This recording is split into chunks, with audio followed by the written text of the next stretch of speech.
दिल्ली में इस बार बीजेपी ने 7 में से 6 प्रत्याशी अपने बदल दिए, तो क्या बीजेपी को इसका लाभ होता दिख रहा है या फिर इसकी हानि है? लाभ बहुत अधिक हो रहा है, हानि थोड़ी सी हो रही है कि एक पूर्वी दिल्ली की सीट जो है हर्ष मल्होत्रा वाली, मेरी गणना के हिसाब से वो भाजपा हार रही है और वहां कुलदीप कुमार आम आदमी पार्टी के जीतने जा रहे हैं। एक थोड़ा सा ये नुकसान है, बाकी भाजपा का जो पैतरा है बहुत सफल सिद्ध होगा। 6 सीटें यहां कम से कम भाजपा लाने जा रही है, तो ये दांव तो अच्छा चला है, उन्होंने सफल है। ठीक है। कुछ और इम्पोर्टेंट सवाल, क्योंकि इससे पहले आप कुछ चेहरों का जिक्र कर रहे थे, कुछ ऐसे चेहरे जिनके सामने चुनौती है जीतने की, कुछ ऐसे चेहरे जिनकी जीत आपको सुनिश्चित अपने आकलन के हिसाब से, अंक ज्योतिष के हिसाब से नजर आती है।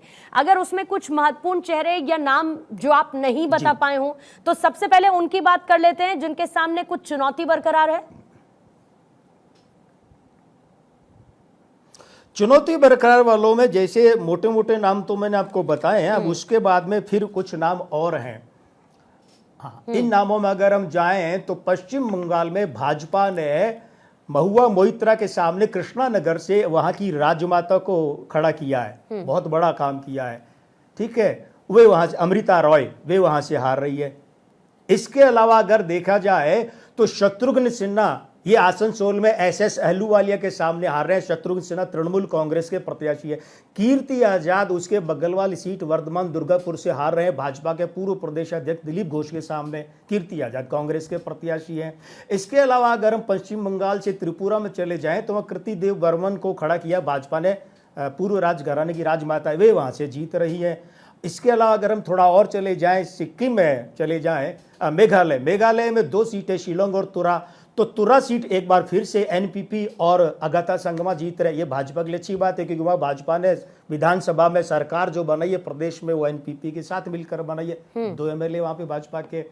इधर हम आ जाएं, अपने पंजाब में आ जाएं, तो पंजाब में आएंगे तो हमें क्या देखने को मिलेगा? हमें ये देखने को मिलेगा या आम आदमी पार्टी 9, भाजपा 2 और कांग्रेस 2 जीत रही है। भाजपा को उन 2 में होशियारपुर सीट बरकरार रह रही है। सोम प्रकाश जी की जगह उनकी पत्नी अनीता सोम प्रकाश जीत रही है। ये आ रहा है मामला। इसके अलावा यहाँ से अब देखिए, अब जो बड़ा नाम हो जाएगा, क्योंकि सुशील कुमार रिंकू जो है वो वहां से जीत रहे हैं, आपके अमृतसर से वो जीत रहे हैं, जालंधर से।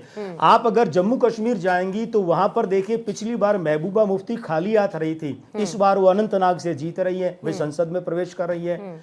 और उमर अब्दुल्ला जीत रहे हैं, सीट श्रीनगर से बदलकर भले वो बारामूला चले गए, वे जीत रहे हैं। ये 2 बड़े चेहरे, और हम बात कर ही चुके हैं डॉक्टर जितेंद्र सिंह की, वे वहां से जीत के आ रहे हैं। आप हरियाणा जाएंगे, बहुत सारी बातें होती हैं जो आप अंकों तक बाधित नहीं कर सकते, मतलब सिर्फ अंकों तक उनको सिमटा नहीं सकते। तो इसीलिए आपके अंक ज्योतिष के हिसाब से 2024 लोकसभा चुनाव को लेकर अगर आप कुछ कहना चाहें, ये मेरा अंतिम सवाल रहेगा आपसे। जी देखिए, सबसे पहली बात तो ये है कि मैं अपनी भविष्यवाणी के बारे में कह दूं, मैं फिर हाथ जोड़कर विनम्र निवेदन करता हूं कि ये अंक ज्योतिष के आधार पर किया गया भविष्यवाणी परक आकलन है। इसे इसी संदर्भ में लिया जाए, ये कोई फतवा या 4 जून का परिणाम नहीं है, क्योंकि ये कोई शाश्वत सत्य नहीं होता। शाश्वत सत्य 4 जून को सामने आएगा, एक बात।